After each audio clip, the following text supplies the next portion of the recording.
Right, I think we'll begin. Hi everyone, my name is Barry Coombs.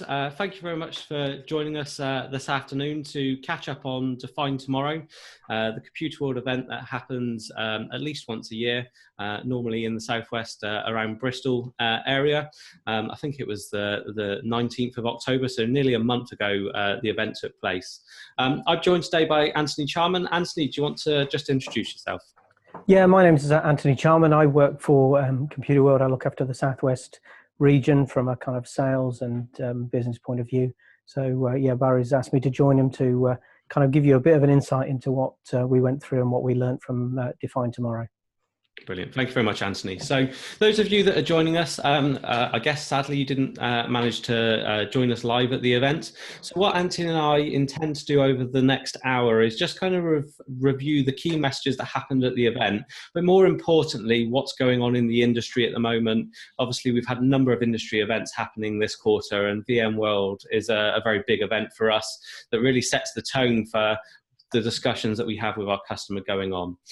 We've also got Megan Warren connected as well, who will be handling any questions and answers that any questions that you have, and hopefully giving you the answers. So at the top or the bottom of the screen, you should have a Q&A button. Make sure you use that Q&A button to ask any questions. I want to make sure you get the most out of the next hour to make sure you get the relevant information. We will be sending a recording of this webinar around to anyone that has missed it, or if you want to share it with a colleague as well. So I think without any further ado, we'll go and start digging into the content. As I mentioned, the event happened just over a month ago. We had approximately 200 of our customers there, and a large number of sponsors that put on a showcase of technology. They can be seen at the bottom of the screen, and we're going to talk about a number of those technologies as we go through the presentation today. We were joined on stage for keynote presentations by a number of industry specialists, and we're going to kind of, between Anthony and I, review what we thought the key messages that they were getting out there were, and what that means for your organizations. So we had a packed agenda. We started at just after 9 o'clock and went on into the afternoon, covering three major areas, those being infrastructure modernization, security, and workspace transformation. These are three trends that we're seeing growing and expanding and becoming the priority for a large amount of our customers. And it's by no surprise, really, that ComputerWorld has been setting ourselves up ready to help customers with this arena for a number of years. We're fundamentally seeing IT changing, and what we're seeing is our customers, the IT teams out there, are changing their focus from concentrating on the technology to looking at the business and your customers. So that means, from a ComputerWorld perspective, we need to be aware of your business and our customers' customers, so your customers, to understand actually how IT and technology can deliver a benefit to your business and to your customers. Now, the three areas that I mentioned before map to the three areas of specialism for ComputerWorld. The first being infrastructure modernization, that being the compute, network, storage, and more so now, looking at the cloud and how the cloud can help you. Second of all being workspace transformation, which concentrates on the user, the applications they use, the device, and the data that they are trying to access or creating. But we really can't forget about security. It's in the news everywhere at the moment. We're seeing GDPR coming in, putting a lot higher expectations as to how we're securing our data.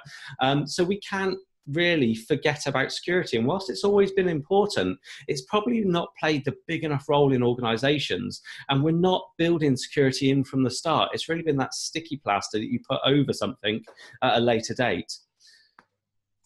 So the trends that we're seeing with those are that the software-defined data center and hybrid cloud are really taking precedence when it comes to infrastructure modernization. The software-defined data center is something that Anthony and I will dig into in a moment, and the hybrid cloud being the mix of your on-premises infrastructure and cloud technologies that you're consuming. With workspace transformation, it's all around software as a service, mobilizing your workforce so they can work at anywhere, any place, at any time. But we also need to look at how we're securing that workspace. And now previously your firewall has been your perimeter security. We're now seeing identity as the perimeter security. Whether you're in the cloud or whether you're on premises, the username and password is now king. And we need to make sure that we're working in new, I can't say that word, new ways that are able to help your employees get to their applications and data they want, but allow IT to have control. Now, ComputerWorld offers a vast array of services from support, managed services. Many of you will be aware of our consultancy services, where we will have helped you with your virtual infrastructures, Microsoft, wireless networking, and any other things. But we also have a team of dedicated account managers that can help you procure the right components for your infrastructure or your IT needs. We've been a training company for 25 years, and we have a recruitment division as well that specialises in IT recruitment. So that's the pitch for ComputerWorld. As we've defined tomorrow, this isn't designed to be shove sales down your neck. It's all about the technology and actually where you guys need to be focusing on moving forward.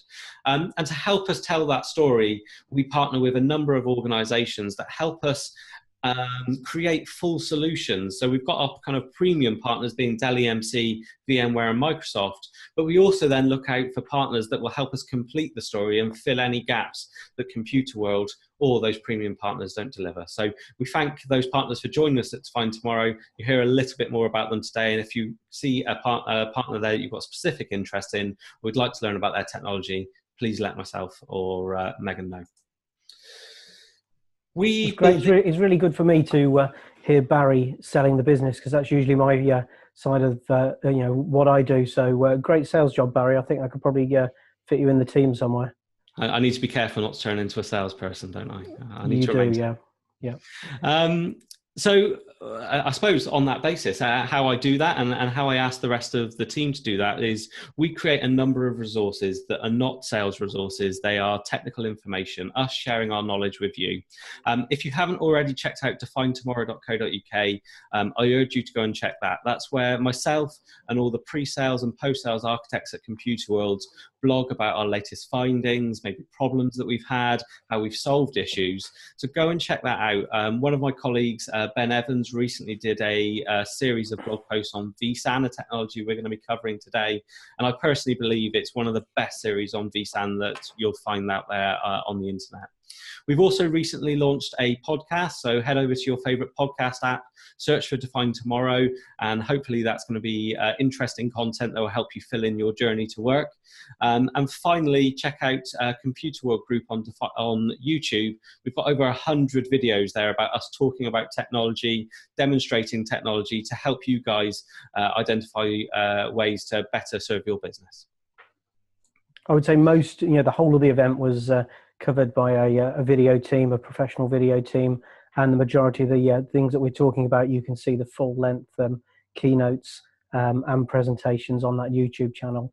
And we've also set up a kind of virtual conference website that we'll send you the details of. Fantastic. So the main message for the event for me was, what is your strategy? I think I go out and speak to a lot of customers, and there is an overarching message that there needs to be more of a strategic vision moving forward, because there's so much change, so much transformation happening. Now, when I'm talking about strategy, I'm not talking about, well, which hosts need replacing next year, what software licensing is up for renewal, who needs a new laptop. I'm talking bigger than that. I'm talking about looking about what's your cloud strategy? How are you going to make sure that you're mobilizing your users? Now, some of these things you may deem to be beyond what you're going to achieve over the next year, or you don't have sufficient budget. But at the end of the day, unless you document where you want to try and get to, you're unable to make sure that any baby steps you take along the way are going to help you to get there. So I think everybody in any role within IT needs to be forming an opinion about the key messages. They need to have a vision about where they're going to take their business with technology. Now, that isn't going to happen overnight, and we need to make sure that we're planning those stepping stones to make sure that happens. So I urge you to document your strategy, document maybe why you can't move to the cloud today, what is stopping you, what are the barriers? So then you can regularly look at that document and go, actually, if the barriers moved, has has my opinion changed at all?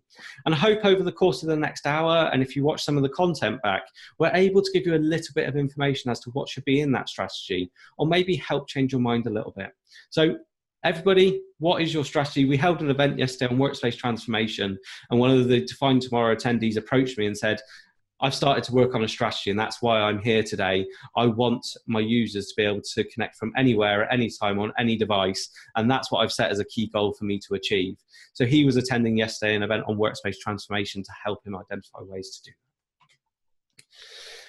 Anyone that's attended this webinar today has automatically been entered into a draw to win a tech bundle. If you then attend a further webinar before the end of the year, or we have a meeting with you, you will be entered time and time again. Also, if you'd like to comment on definetomorrow.co.uk, one of our YouTube videos, or the podcast on iTunes, we will also add you into, have another entry into the draw for the tech bundle. So we're going to be drawing that towards the end of the year, just before Christmas, so keep an eye on your email. If you're the lucky winner, we'll make sure we get that to you ASAP. So Anthony, I've spoken enough already, and I don't want this to be another excuse for me to talk for a whole hour to people that probably hear far too much from me. Our first presentation was Joe Bagley, VMware's CTO, and he was kind of introducing the infrastructure modernization section of the day. Maybe give us a little information. What did Joe speak about, and what did you think? So Joe, I don't know if many of you probably heard Joe, and if not, it's well worth watching some of the videos. He's a very, very good communicator. He is Chief Technology Officer for VMware for kind of this side of the pond, and works with the team there really as an evangelist of what's going on in the world. It's important to understand what's happening, on the forefront of technology, so that we back in our IT departments can kind of start moving those little steps towards it. He started with talking about the Internet of Things, and I think we're probably all aware that people are talking about that all the time now. But he was talking about some new technology where strain gauges that are, kind of very, very tiny strain gauges are being developed, which can harvest energy from Wi-Fi networks and other radio signals in the atmosphere. These things are so small they can just be thrown into concrete.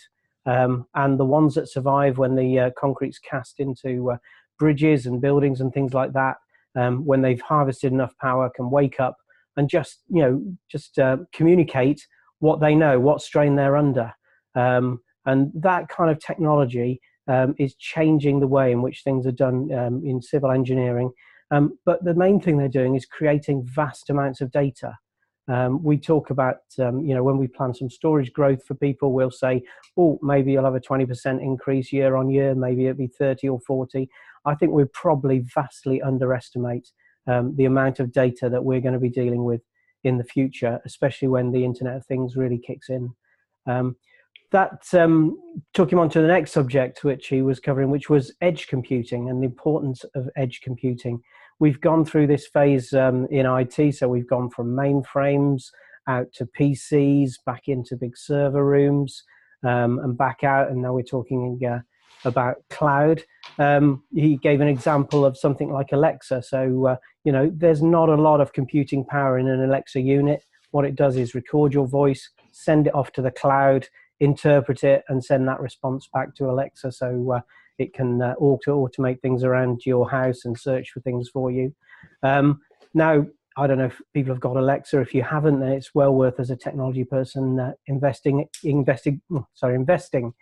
that and giving it a try. But when you say to Alexa, can you turn the lights on in the dining room, there's probably, often a 5 or 6 second delay in that whole process of interpreting what you've said and it coming back and telling your household management system what to do.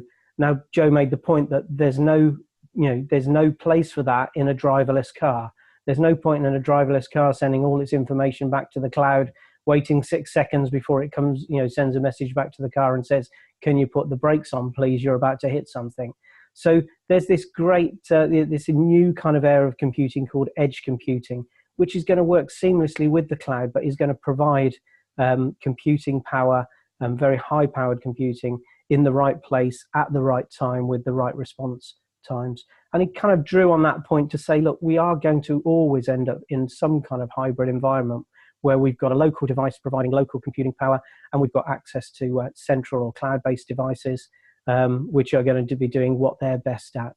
And that's the world in which we're going to be living, with that kind of hybrid environment for quite some time.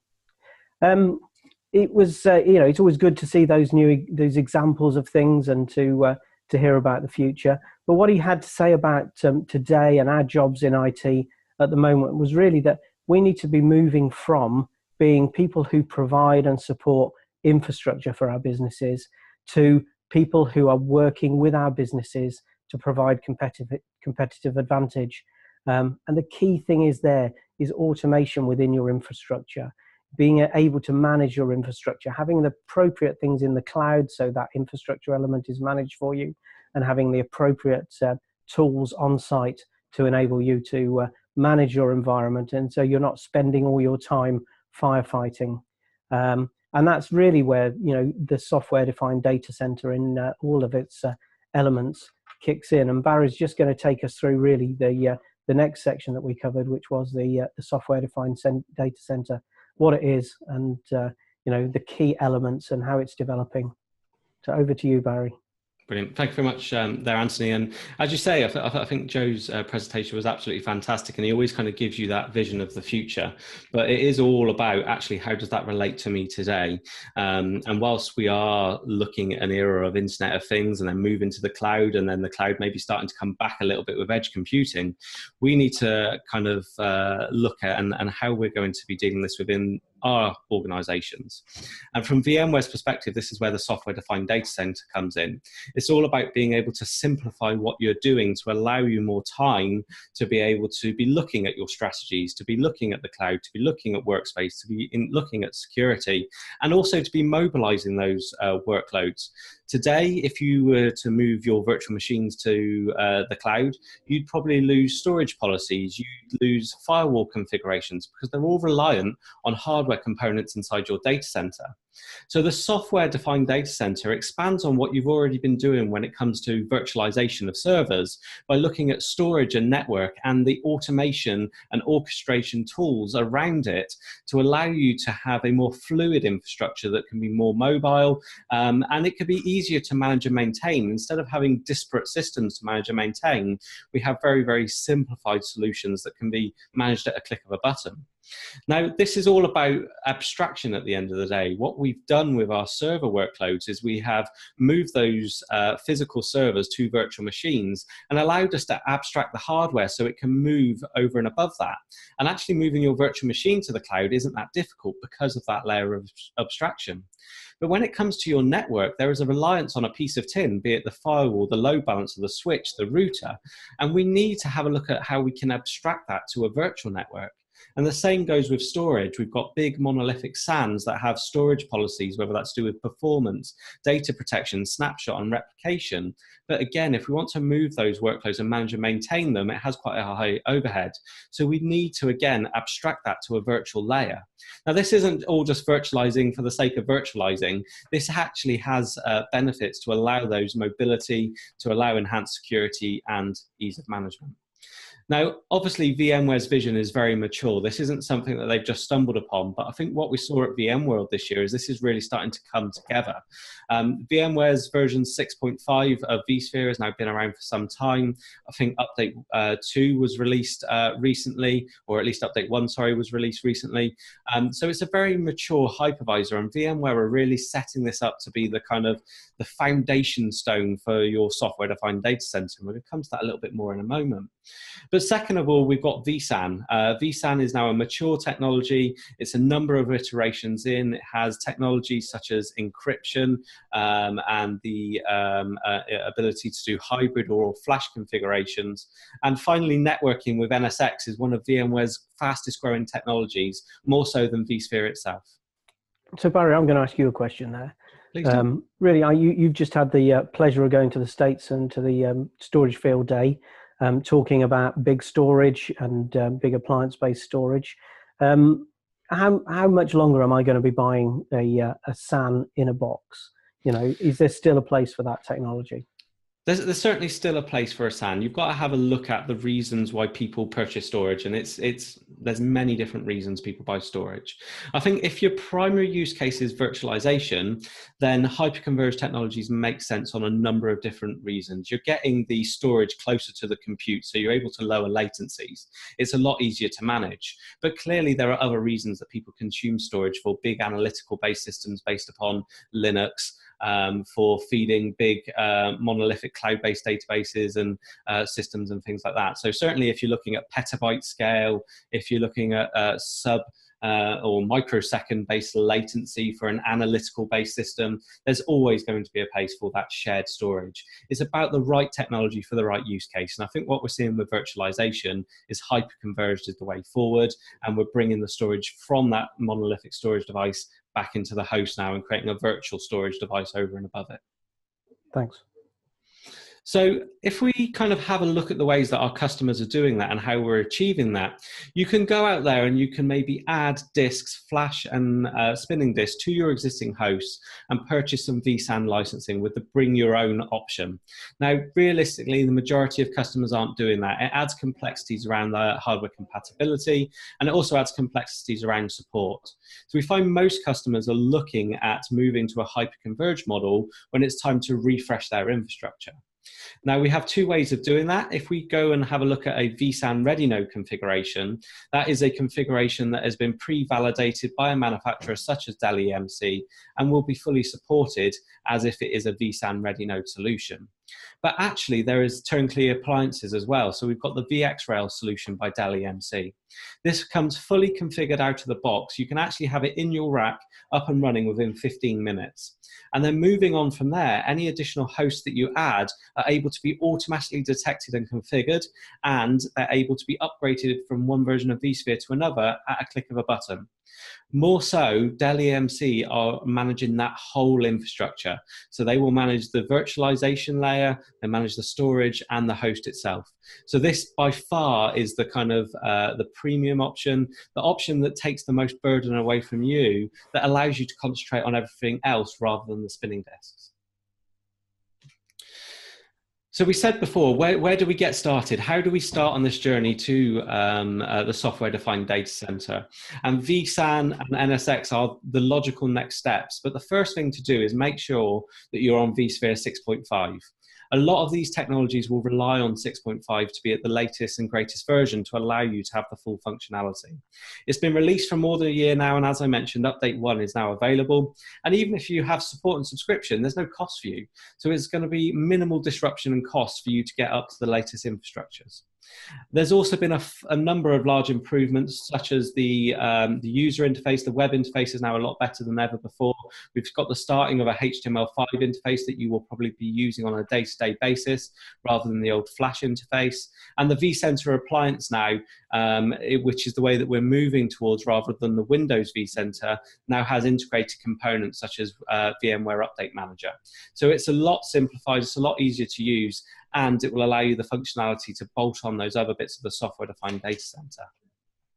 So actually at Define Tomorrow, ComputerWorld launched a service called CW Care Maintain for vSphere. Working with us, we will create a customized maintenance schedule for you, where we are able to help you get up to the latest and greatest version of vSphere, but then we will also work with you throughout the year to make sure that it's fully patched and maintained with a number of different maintenance visits as well. We're also throwing in free training to help you get the most of your vSphere environment, and also 2 free health checks to make sure your environment is running to the best of its ability so you're getting the most out of it. And to make it as easy to consume as possible, we're either able to pay for that on monthly or annual payment plans. So if you're interested, if your vSphere is lagging behind, then please have a look at that. In fact, what I'll do, if I just put a poll on screen, be interested to know what version of vSphere those that are watching are using at the moment. So yeah, have a look at the poll that's on your screen and let us know which version of vSphere that you're using.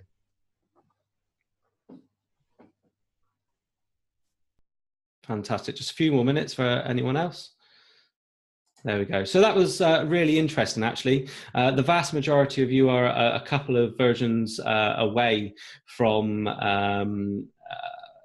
a couple of versions away from the latest version, with only one person up to the latest and greatest version. So it does highlight that there is a need at the moment to go out there and to upgrade that version of vSphere. You're paying for it at the end of the day, so let's make the most of it. And again, if you head over to definetomorrow.co.uk, we've got some good articles on why to upgrade and what's new in vSphere 6.5 for you to have a look at. So Iland and Veeam, Anthony, it's quite interesting that two of our partners came together to do a presentation. Tell us a little bit about that. Yeah, so we've worked with Veeam for a long time, and it's always been our kind of de facto standard for backup in a virtual environment. And I imagine the majority of people who are watching this are using Veeam for their backup.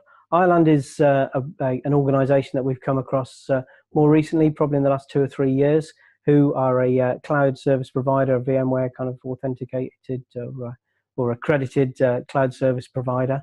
And probably the biggest part of our Iland's business that people are aware of is that they are a Veeam Cloud Connect partner. So if you're using Veeam on site at the moment and you want an easy way to get an off-site copy of that data, then you can actually just go straight into the Veeam product and click on the where do you want to send your data, and sign up to Veeam, to Iland as a storage partner for that data. So two partners that we've worked with for some time came together and did a joint presentation really on availability. And I'll just say all of these things that we're talking about now are moving towards what Joe was saying we need to do, which is to spend less time looking after our infrastructure. So we've got more time to work with our businesses to really leverage the IT we've got in place to give us competitive advantages as businesses. So yeah, automated backups. It's a long time since it's happened to me that I've gone into someone who's not using Veeam, who's using Backup Exec or something like that, introduce them to the Veeam and seen them go through the deployment. But the common feedback always with Veeam was, I can sleep at night now. It just works. I can, I know that my backups are there and it's easy to restore. I haven't got all that hassle of going to find a tape to restore things from. And similarly, when we put a third copy of that data into the cloud, they've got that reassurance. And these are things that allow us to free up time to do what we really want to be doing as IT people, which is working alongside the business. So yeah, I think there are some good videos, especially on the Define Tomorrow website, about the latest additions to Veeam and the latest functionality they put in there. And there's some good conversations on there as well around Iland. But as Barry said, it was really good just to see two partners that we've chosen independently, over the years, working together and doing a joint presentation. Barry, I watched through that one, but were there any key points that I missed from that presentation around the functionality that is available between those two products? No, definitely. I think Veeam enable Iland in a number of different ways, as you touched upon there. And the initial one is I think everybody should have an off-site copy of their backups, and using tape today just makes no sense whatsoever. So the ability to be able to replicate to a Veeam Cloud Connect partner like Iland very affordably is something that I recommend everyone is doing. And you've only got to look at the risk of a ransomware attack encrypting not only your production servers but your Veeam backup server to have a look at why you should be doing that. And then second of all is then obviously the replication from a DR perspective. But I suppose from the Iland perspective, it's then where do you move from that? And what we find is a large amount of customers that maybe use Iland for DR then start to run production workloads there as well. So it offers complete flexibility. It's obviously VMware driven. We can use Veeam as a technology to help bridge the gap between on-premises and Iland as a cloud provider. Yeah, I think that's, yet again, it's, if your backups are working, you start to think about your replication piece. Where can I take that data to? And when that's sorted, you can start to really think about DR. There's a natural progression from having your backup in the cloud with Iland to talking to them about the ability to, if things do go wrong, if you do lose your production data center, to actually spinning that data up and, spinning those machines up in the cloud and starting to use that as your part of your DR policy. I've certainly got 2, maybe 3 clients at the moment who have had a traditional approach of, I've got an on-site production data center, I've got a hosted or co-located DR data center, and now I'm thinking of not paying for that data center, but actually putting that back up into the cloud and using infrastructure as a service in the cloud to provide that DR service for me. Definitely. We then kind of moved on to one of the major components, and I think it's one of the strongest growing technologies that VMware has ever had. And as I mentioned earlier, it's now overtaken vSphere. Josh Coolin presented NSX. Anthony, before I dive deep, any kind of thoughts on the presentation in NSX? It's one of those ones you need to hear 3 or 4 times. You need to be introduced to NSX, and the first time you hear it, you think it sounds great, but what does it do for me? I think the next time you start to understand it a little bit more, and certainly, 3rd or 4th times, especially with the environment as it is at the moment, which is kind of, we're worrying about security within our IT environments more and more. It's starting to slot into place and starting to make sense. Certainly, although Barry will talk a bit about it now, I would recommend you look out for one of our deep dive NSX presentations. Even if you don't think you need it, even if you don't think it fits within your organization, just come along and spend some time looking at it. And I think you'll start to realize that, at some point, NSX will become a fundamental requirement of your operating system, your virtual operating system. It just enables so much. So if Barry will take you through some of the functionality and why it's there. But if you don't get it first time, don't be worried. Do look out for some of the deep dive events we do. Watch some of the videos on it, and eventually, certainly for me, eventually it just clicked into place, and I fully understood why I need it and what it does. Definitely. So again, check out YouTube and Define Tomorrow. We've got some introductory videos as to what NSX is there and how it can help you. But fundamentally, it delivers 3 key areas. First being enhanced security, which we're going to dig into a little bit next. The second being the ability to connect multiple virtual infrastructures together, whether that is on-premises and DR, branch offices, or maybe even the cloud, and offer seamless network connectivity between those as if they were all on one network together. And the third being automation. So if you're regularly rolling out virtual workloads, we can automate the security behind those.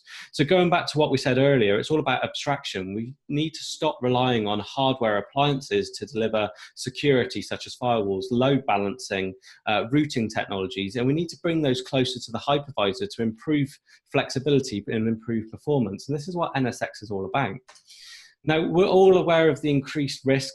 Data is being lost all over the place, and we're being it's been spoken about. WannaCry obviously was a big thing in the news this year as well. And with GDPR coming in, we need to take greater responsibility for protecting our data. But fundamentally, we're still seeing that customers' networks are like an egg.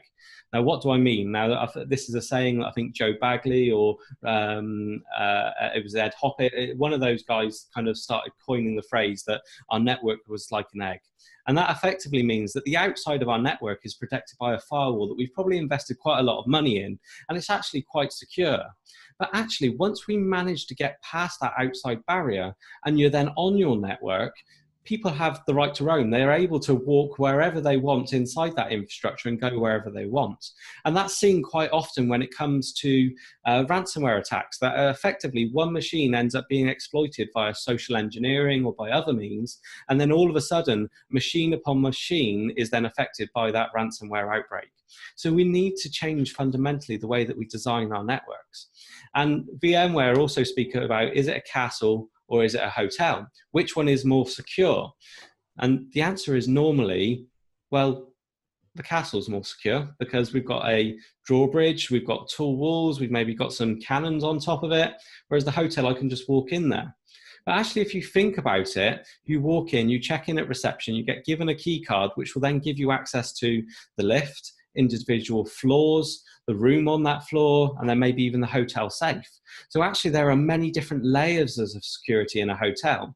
And actually, what we want our infrastructures to look like is a hotel inside a castle. We want it to be a lot more secure and a lot more robust. Now, if I put another poll on the screen and we have a look at networking, I'd like to know who are your networking manufacturers that you use inside your environment. So I'll just give everyone a few seconds to reply to the poll that's on the screen.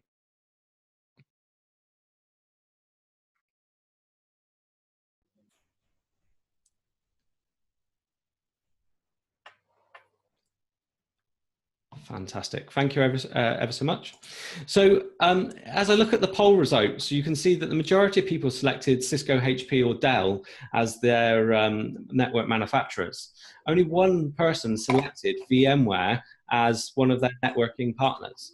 Now, if you kind of go back and consider what your network looks like, you have a firewall, that's one manufacturer. We have our switches, that's probably two manufacturers. But now consider how many virtual network ports you've got inside your infrastructure.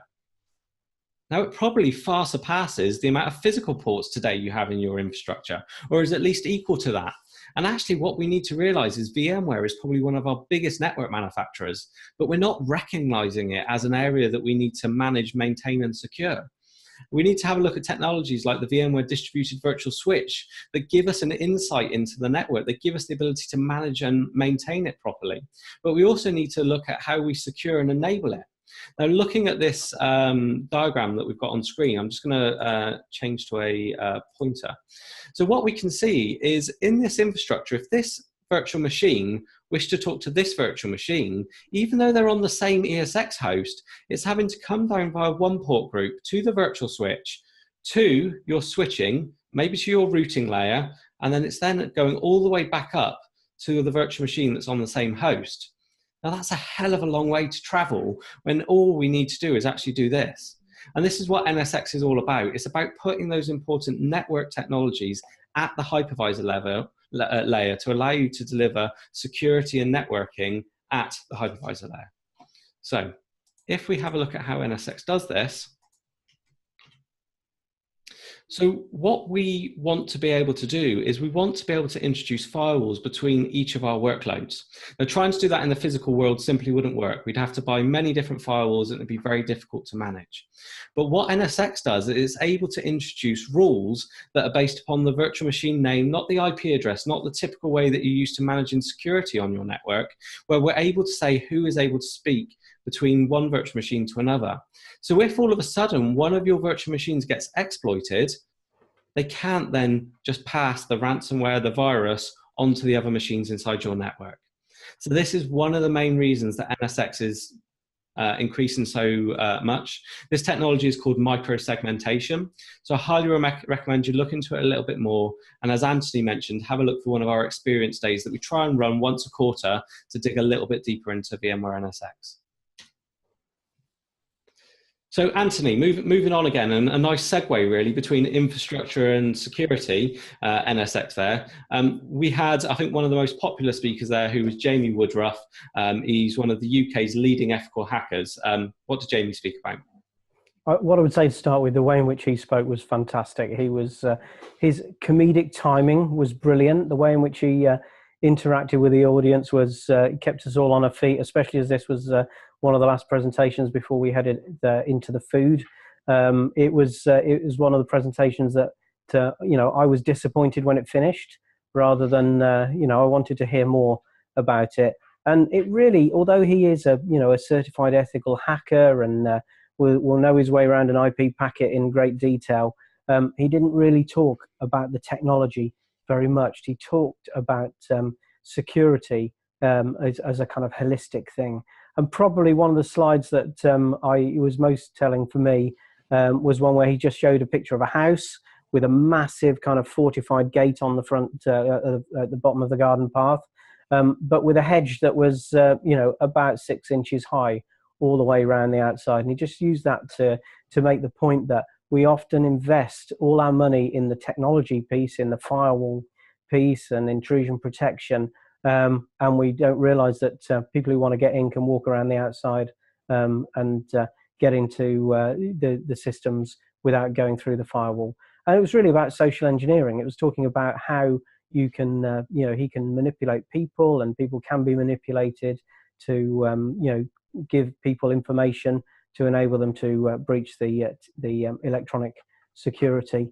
I don't know if you can see on the picture that's up on the screen, but that's a picture of Jamie alongside one of the other catering staff at a conference. He was asked to talk at the conference.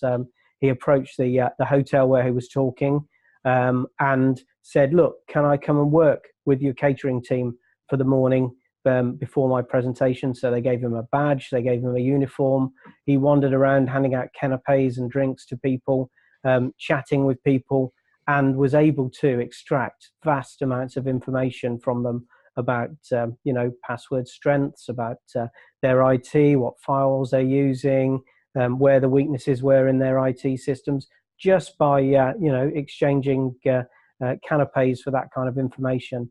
And I think I wasn't there, but at the talk, they said, right, Jamie's going to come and talk to us now. Where is he? And he just walked up in his uniform and did the presentation there and then, and had the potential, if he wasn't an ethical chap, to embarrass lots of people. But it just demonstrated how how we are often looking for the security breaches in the wrong places. I think that the underlying message from his whole presentation was trust nobody. I was listening to the BBC radio just as I popped out for some lunch earlier, and there was someone saying how easy it is to get an SSL certificate through organisations who don't do the proper back up checks, but will issue you with a certificate, and you could use that for malicious reasons. So trust nobody was his real method. He's commissioned, or his real message, he's commissioned by organisations from the highest level to try and breach their security. He's a great fan of dressing up. So one of the things he was putting across is that routine is people's weaknesses. We all do the same thing every day. Organisations have those regular routines that go on, and he was commissioned to get in and breach the security of an organisation in London. He watched on a few webcams what was going on in the organisation. He realised that Domino pizzas delivered on a regular basis. He got a job at the local Domino Pizzas, got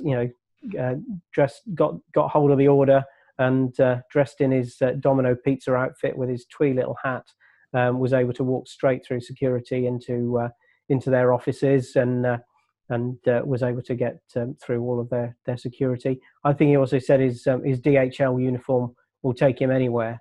He can quite happily walk through reception, smile at the receptionist carrying a few parcels, and be let through the security gate at numerous places. And of course, when he gets in, he can head for the post room, plug into a socket on the wall with his laptop or his notebook, and take data from there. And that's what he's paid to do. But absolutely fascinating talk. I could have listened to it for a long time. Two things he actually demonstrated on screen, and that's it's on stage, and that's the picture you've got there. He picked two people out of the audience, asked them what their mobile phone numbers were, and then he rang them, impersonating or spoofing one of the other people's phone numbers. And he was saying, that's an app you can download from the internet onto your phone very easily. He said, the important, the place where it's used is, if I was to phone one of you, but I spoofed your head office phone number, you suddenly start trusting me because you think I'm phoning from within your organization. And, actually I'm coming from outside of your organization. So you might tell me things that if I say I'm phoning from the IT department and you look at the phone and go, yep, that's an internal number, I might say, look, I need you to reset your password, give me your old one. It's just that thing where, because it's coming from in the organization, you're going to trust it more than outside of the organization. So fascinating presentation. It's on the YouTube channel if you want to have a look at that. I thoroughly recommend it, and it's just a very, very interesting and very eye-opening presentation.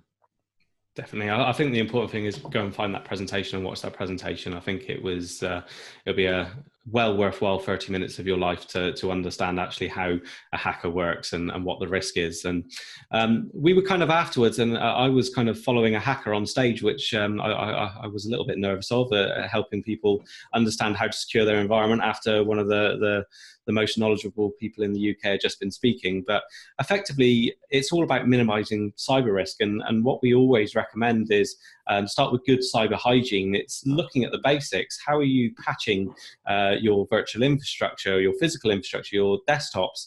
How are users local administrators?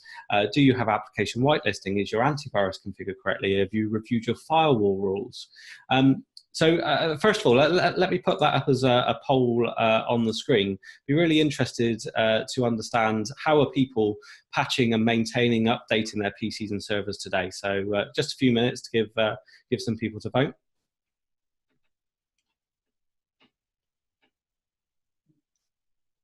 Fantastic. So that gives us a real flavour. There was a number of different technologies utilised, but by far the one that's utilised the most is Windows Update Services, or WSUS, whether that's with SCCM or WSUS itself. And the main problem with that, whilst it's very good at patching Microsoft technologies, it doesn't patch the third-party technologies.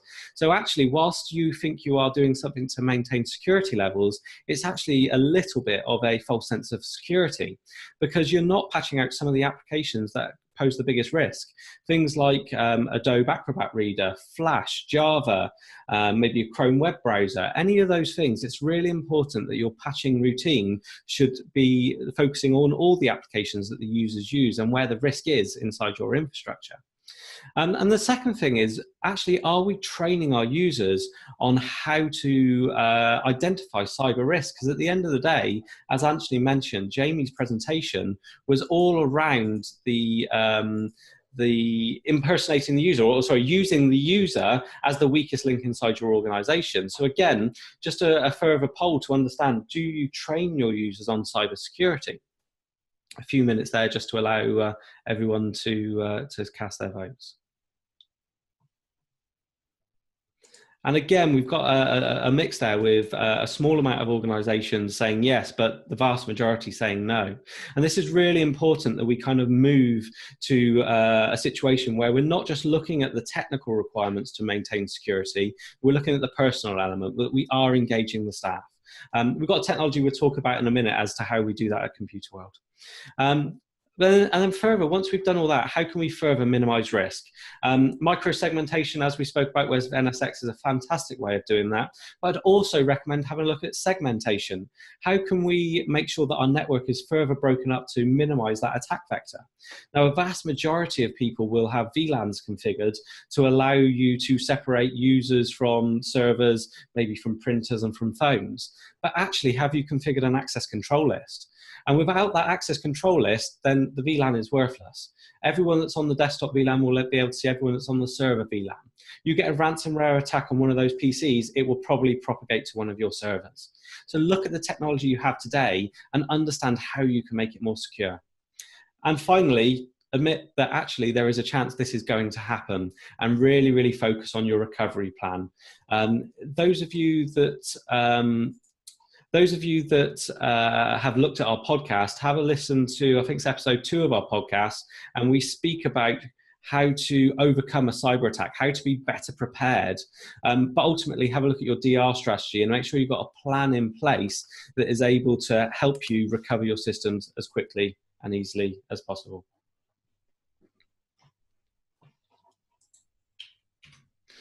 Now, when it comes from a training perspective, no surprise, ComputerWorld has been a training company for 25 years. So we're able to offer training at all levels, from a user perspective, from an IT administrator, from a security perspective. And by far the biggest courses we've got happening at the moment are the Certified Ethical Hacker and the GDPR knowledge sharing courses that we do. But what we've done at ComputerWorld recently is we've rolled out a product called PhishMe. What PhishMe does is it allows you as the IT administrator, become the hacker. You send out phishing emails to your employees on a regular basis after educating them that you're going to do so. And if the user clicks on it, they prove susceptible to it, they get a small piece of training just in time. Now, the effect that we've seen at ComputerWorld on this is every time we send one out, we see a mixed response rate depending on the email as to have people open it or haven't they opened it. And then they get that training. But someone said to me the other day, I think it was the managing director, they said the problem with this, Barry, is now whenever I receive an attachment, I don't know if it's you sending me one of these phishing attacks or whether it's real. So which I supplied, great. That's exactly what I want to happen. Because if you spend a little bit more time, a little bit more energy trying to understand if that email is real, if the attachment is something you should click, or if the link is something you should click, it's going to make us a lot more secure across the board. So have a chat with us about PhishMe. It's a really cool technology. It's really affordable, and it's very, very simple to implement. I've got to say, this is one of my favorite products recently because it just delivers it's so clever in which it just targets the training to the people who've fallen into the trap. It also, as Barry's implied, it introduces very interesting mind games between Barry and the sales staff and myself, because we never quite know when he's trying to catch us out. But no, I just love the fact that, if you had an organization with 10,000 users and you implemented this, it's going to actually target the ones that need that training. So it's just very, very clever. And I think what's important is obviously things like classroom training can be very good and very effective, but hopefully you can see me drawing on the screen at the moment. But when you do a classroom course, everyone's knowledge is kind of up there. But then over time, what happens is their knowledge will drop. Now, maybe start with something like that. Start by giving people a bit of an overview as to why cybersecurity is important and why you're educating them. But then by being able to do continual training with something like FishMe, you're able to keep their knowledge at a level where they're just topping up that information that they've learned. So it's really, really good. Maybe look for a blend of the two to look at the ideal way to help you. And have a chat with myself, Anthony, or any of the other ComputerWorld team as to how we can help you achieve that. It's also, if there are new types of attack come along, it's very easy to drop those into this delivery mechanism. And and then FishMe will be doing that just to keep it up to date with new methods in which people are using to attack people. Definitely. In fact, one of the most successful ones that I've sent out recently was a Halloween e-card. Everyone thought it was something their mother or their friend or their daughter had sent to them, and actually the click rate was extremely high. A large amount of people were susceptible to that, and everyone then got the training as to how to look into these things a little bit more. Maybe if it's something like an e-card, open it on your home machine, not your work machine. You're putting the business at risk here by doing that. So we actually launched a security service at Define Tomorrow, and the aim was to help businesses get their first step on improving security inside their business. What we will do is we will run a number of tools to be able to assess your security both inside and outside your network. Don't want to call it a pen test, but we do look at all the open ports. We look at the risk that is posed by any applications that are on those open ports, and we look at known threats that are available. But we'll also have a look at your Active Directory configuration, your PC configuration, and we will also come in and speak to you and other key stakeholders inside the business around security. The output of that then is a easy to understand report that identifies the things you should do to improve security. This is ideal before you get to the stage of going down a pen test route, and we're also looking in the future to be able to offer it on a regular quarterly basis so you can understand how your security posture is changing for the good or the worse over time as well. So Anthony, that's something I think you've spoken to a number of customers about and has been interesting. I mean, certainly the Cyber Essentials and the Cyber Essentials Plus accreditations are things that we feel should form the backbone of your security policy. They cover things very easily. They start make you think about the right things, and we are in a very good position. I mean, we've done the Essentials and the Essentials Plus accreditations ourselves. Have we got the Plus yet, Barry?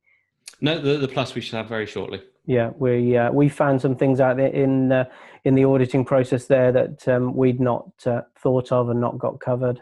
So we've had to do some good work on our internal infrastructure here, but we're very close to getting that Plus now. I would recommend you take a look at those, and we are in a very good position to help you with that. We're running those kind of audits at the moment in a number of clients, and have got a lot of expertise with it. So moving on to workspace transformation, we had a fantastic presenter, a gentleman called Ruben Sprite that came over from Amsterdam to present from us.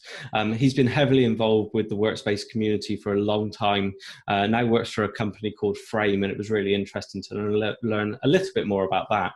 But what his focus is how the desktop is changing and will change towards 2020 or 2025.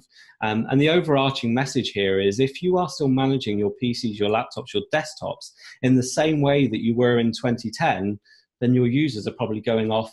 Shadow IT is creeping in, which Anthony, you'll probably dig into that a little bit more in a moment. And you are losing control as an IT administrator. The shape and the way that IT is being consumed now is by far different. And to pick on a number of differences here, effectively, it used to be within business that the users would only consume from the desktop you provided them, connected to your network, running the applications in your data center.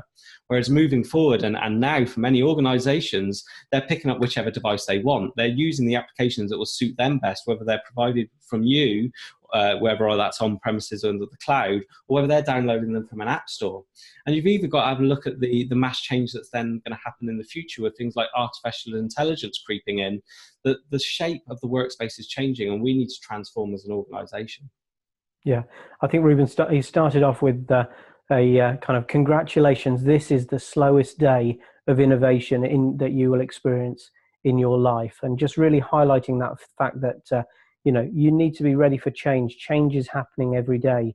If you've chosen to be in this IT industry or just fall into it, then you certainly aren't going to get any rest, because things are moving all the time.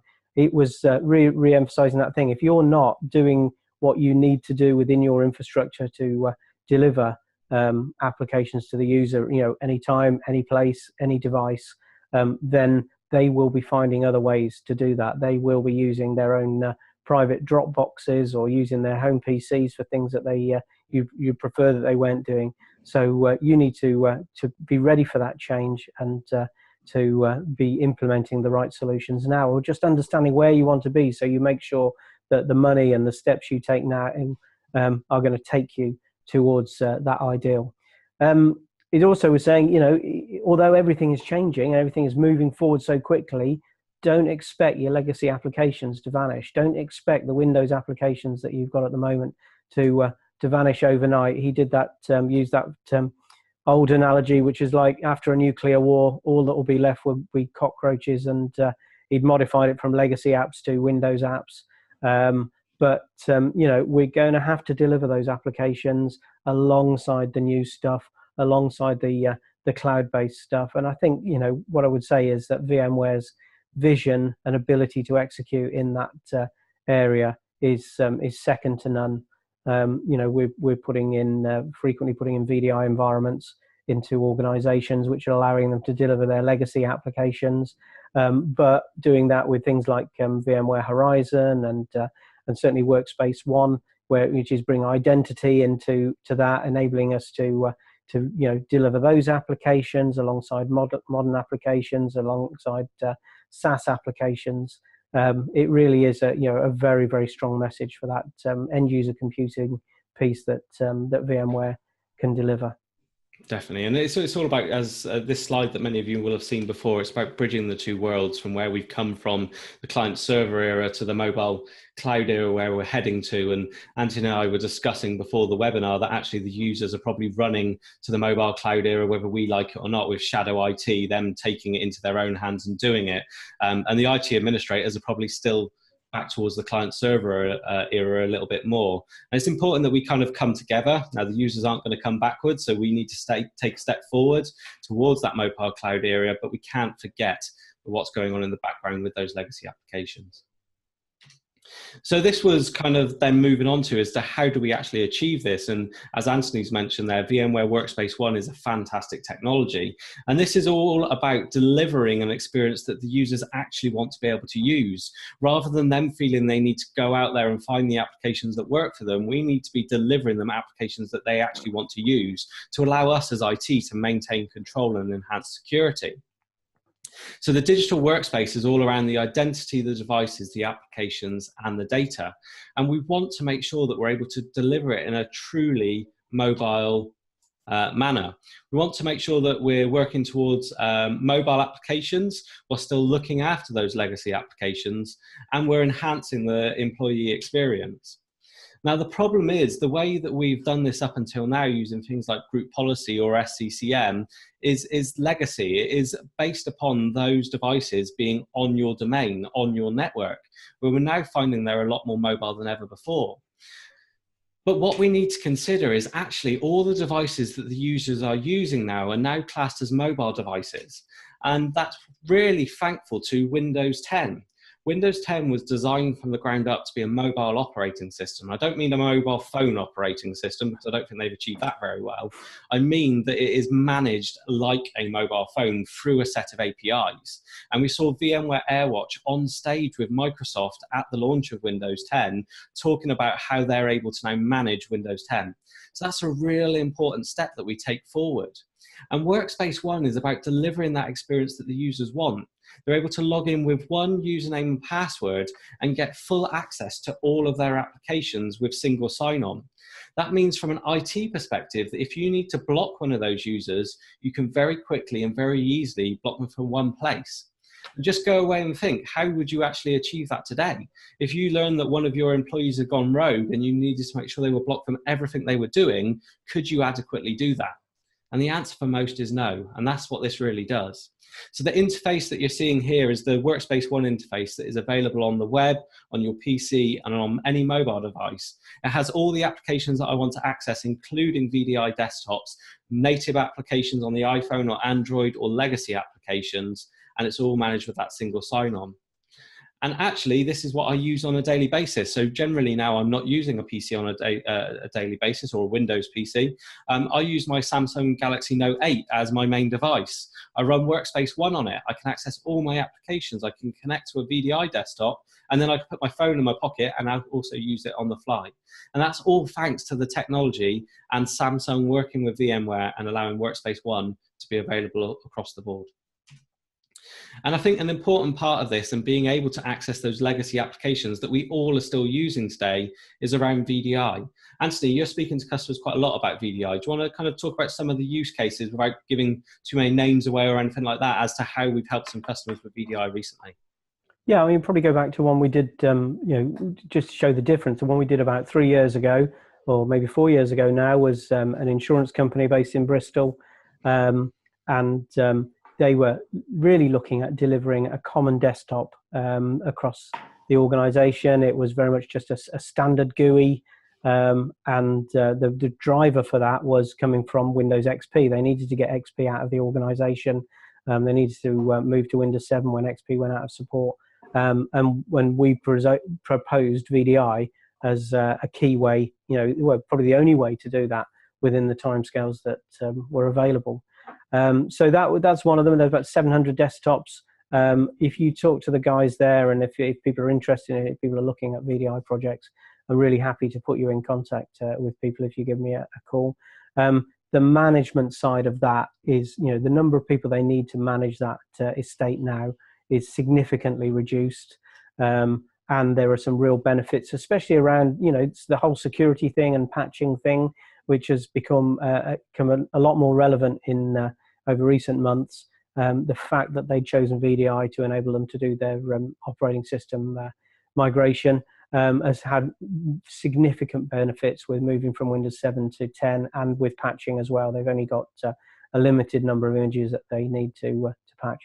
So that's where VDI was probably, could deliver really well 3 or 4 years ago. The biggest innovation recently has been around the graphics. So we've now put a really good VDI solution, which is running graphics like the ones you can see on the screen, simulations and training environments for an MOD-based organization, and it's enabling them to keep their core information, in their server room, and only publish it out to thin clients and in a very controlled way when they're delivering these training courses. And the quality of the graphics and what NVIDIA are doing around the shared graphics cards is just phenomenal. We've also recently rolled that out to an advanced engineering center in one of the local education establishments. And that's been a great success as well, enabling students to get access to the CAD and the solid modeling applications, not only within the classroom, but also to be able to go and take their desktop and log on from home, and make good use of those applications without any security or licensing issues.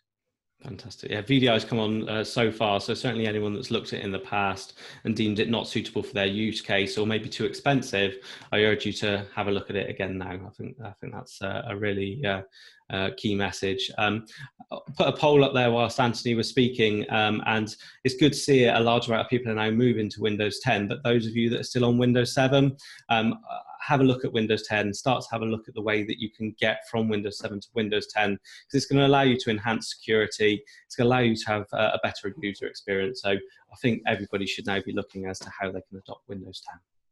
So the final presentation was Peter Barnes, VP of Infrastructure Solutions Group at Dell EMC. He delivered a very different presentation, and Anthony, it was, I believe, one of your favourite presentations that had a lot of energy behind it. Yeah, I've known Peter for a while. He's a great bloke, a really, really good presenter, and a really good evangelist for Dell EMC. As you can see from the slide that Barry's put up, it was quite a complicated thing that he presented. He's, you know, I was going to say, I'm not going to say he's an old chap, but he's a very traditional chap, and you could have seen him doing this on the old overhead projector back in the day. But the way in which he presented it was brilliant, and it really shows what is happening within Dell at the moment, and really the completeness of their vision around all of these aspects, around, you know, digital transformation, the whole kind of, you know, business transformation. I think Barry and I, was it two maybe 3 years ago? You know, was it 2 years ago that Dell bought EMC? Yeah, about a year ago now, a year, 18 months ago, yeah. Yeah. And I kind of thought, oh, what are they doing that? Is he just, you know, is Michael Dell just a megalomaniac who just wants to buy everything up? But what Peter was able to do was to really explain the vision behind it. And I was immediately reminded of the kind of, the two axes of the Gartner Magic Quadrant, which are, you know, the completeness of the vision and the ability to execute. Peter took us through each of the business units that you can see built up on here, from the client side through to, you know, the server side, through to their cloud-based technologies, their security technologies, and really showed us that, you know, the vision that Michael Dell had when he brought these two organizations together was this ability to deliver the whole of what the IT market needs at the moment. And they've got some very, very powerful products in there, and some incredible vision and a great ability to execute on that. I mean, one of the things we've had this morning in the office is Dell came in, they're one of their client evangelists, and took us through their desktop range, or sorry, their laptop range.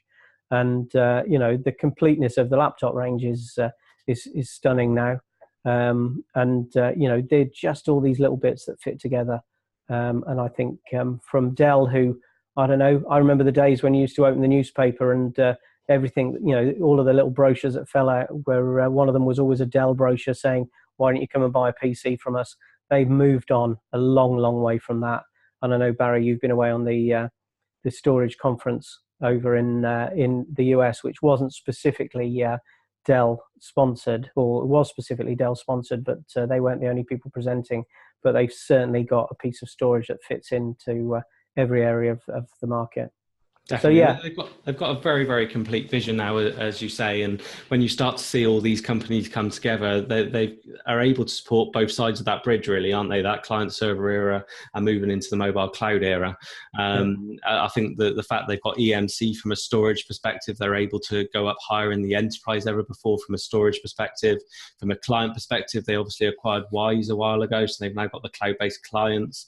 They've got VMware from the virtualization and moving into the cloud. And even with the cloud native applications, you've got Pivotal Cloud Foundry that I think announced Kubernetes support and things like that at VMworld. So they're even moving into that far beyond cloud vision that's beyond maybe many mid-range businesses today. Even from a security perspective, you've got SecureWorks. So very, very full portfolio, able to help you in a number of different ways, irrespective of whether you're on-premise or in the cloud. So yeah, I think they're a good partner to be working with. I think they've got a good vision. So yeah, I think it was a very, very good presentation. I urge you to go and watch the video on that. Yeah. So I think that's it, really. I apologise. I think we've run about 10 minutes over, but I hope you've been able to get an idea about what we spoke about. We'll send a link to this, but also the videos that we've spoken about that took place at Define Tomorrow.